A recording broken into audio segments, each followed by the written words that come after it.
নমস্কাৰ RDTVৰ সমূহ দৰ্শকক স্বাগতম জনাই মই আবিষ্কা দে চৌধুৰী প্ৰস্তুত কৰিছো আজিৰ এই ৰিপৰ্ট। লামডিঙত অসম মিজো সীমান্তত নিহত 6 শ্বহীদ জোৱানলৈ প্ৰাগজ্যোতিষপুৰ ঐক্য সংঘৰ শ্ৰদ্ধাঞ্জলি লগতে মৌনতা অৱলম্বন। অসম মিজোৰাম সীমা বিবাদক কেন্দ্ৰ কৰি মিজোৰামৰ দুৰ্বৃত্তৰ আক্ৰমণত নিহত অসম আৰক্ষীৰ শ্বহীদ জোৱানলৈ শ্ৰদ্ধাঞ্জলিৰ লগতে মৌনতা অৱলম্বন লামডিং প্ৰাগজ্যোতিষপুৰ ঐক্য সংঘৰ কমিটি। কেন্দ্ৰীয় কমিটিৰ সাধাৰণ সম্পাদক পিংকু দেৰ নিৰ্দেশ মৰ্মে আৰু হোজাই জিলা কমিটিৰ আদেশ মৰ্মে এই কাৰ্যসূচী ৰূপায়ণ কৰা হয়। শেহতীয়াকৈ অসম মিজোৰাম সীমা বিবাদক কেন্দ্ৰ কৰি অসম মিজোৰাম সীমান্তৰ কাছাৰৰ লাইলাপুৰত অসম আৰক্ষীৰ ওপৰত মিজোৰামত দুৰ্বৃত্তৰ নিৰ্বিচাৰ গুলীচালনাৰ ফলত 6 জনক অসম আৰক্ষী জোৱান নিহত হোৱাৰ উপৰিও প্ৰায় 18 শতাধিক জোৱান আহত হোৱা ঘটনাই এতিয়া তোলপাৰ লগাইছে সমগ্ৰ ৰাজ্যখনতে। সমান্তৰালভাৱে ৰাজ্যৰ বিভিন্ন প্ৰান্তত একাধিক দল সংগঠনে মিজোৰাম আৰক্ষীৰ গৰিহণা প্ৰদান কৰাৰ লগতে লামডিং প্ৰাগজ্যোতিষপুৰ ঐক্য সংঘৰ কমিটিয়ে শ্বহীদ হোৱা 6 জনকৈ জোৱানক জ্ঞাপন কৰিছে শ্ৰদ্ধাঞ্জলিৰ লগতে মৌনতা।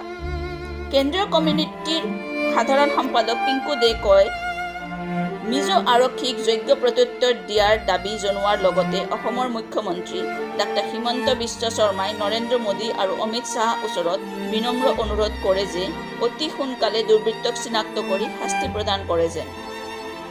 লামডিঙৰ পৰা অভিষেক চৰকাৰৰ ৰিপৰ্ট।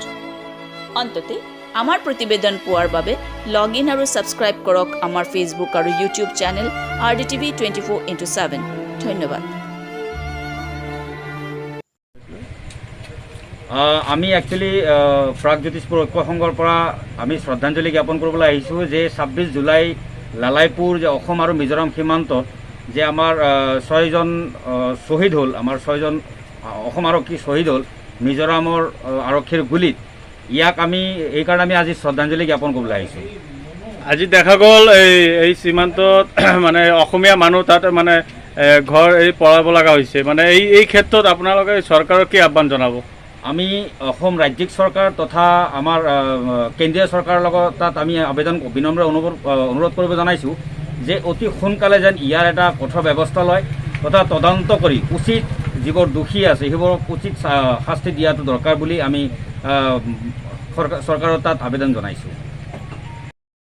আমি ইয়াত সকলোৱে জড়িত হৈছোঁ আজি প্ৰাগজ্যোতিষপুৰ ঐক্য সংঘৰ হোজাই জিলা সমিতিৰ পৰা, আৰু লগতে চলিত মাহৰ 26 তাৰিখত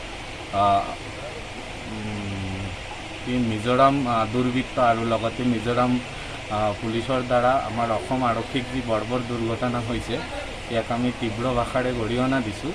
আৰু তাৰ লগতে আমাৰ কেন্দ্ৰীয় চৰকাৰ লগতে অসম ৰাজ্যিক চৰকাৰক মানে আমাৰ তৰফৰ পৰা এটা বিনম্ৰ নিবেদন থাকিব যে অতি সোনকালে ইয়াৰ ওপৰত কিবা কাৰ্যবাহী হ'ব লাগে আৰু ইয়াৰ মানে সোনকালে অতি সোনকালে এটা তাৰ এটা সমাধান ওলাব লাগে।